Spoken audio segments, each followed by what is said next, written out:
Naka-blue alert status din ang Cordillera Region dahil sa nananatiling banta ng Bagyong Inday. Kabilang sa mga inihanda ay ang tulong na ibibigay sa mga lugar na posibleng ma-isolate dahil sa landslide. Si Janice Dennis sa sentro ng balita.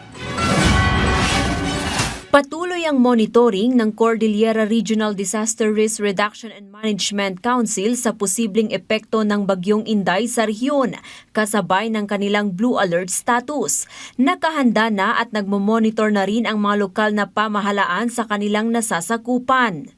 Meron tayong din na preposition sa bawat possible na isolated areas natin sa Cordillera. Na ang isang hub natin on logistics is sa interagency warehouse sa Kalinga. So meron po tayo tapos sa mga LGUs po natin, meron na tayong mga preposition. Pangunahing binabantayan ngayon ang mga pangunahing kalsada sa rehiyon. Pansamantalang kinansela rin ng Mines and Geosciences Bureau ang operasyon ng mga minahan sa rehiyon.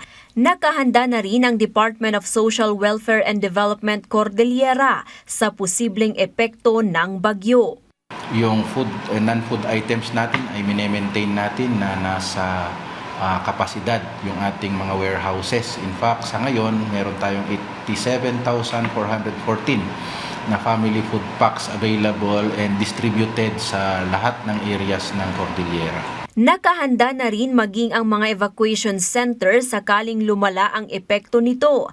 Patuloy naman silang nakikipag-ugnayan sa mga lokal na pamahalaan upang maihanda ang mga ito para sa maayos at mabilisang pagresponde sa kanilang mga nasasakupan. Pinapaalalahanan natin ating mga kababayan na makinig sila sa ating mga local government units kasi sila ang unang nakakaalam kung ano ang panganib at saka kung ano yung kailangan nilang gawin at kung kailangan nilang lumikas, kailangan makinig sila sa ating mga otoridad. Sa ngayon, wala pang naitatalang pinsala ng bagyo sa rehiyon. Janice Dennis para sa Bayan.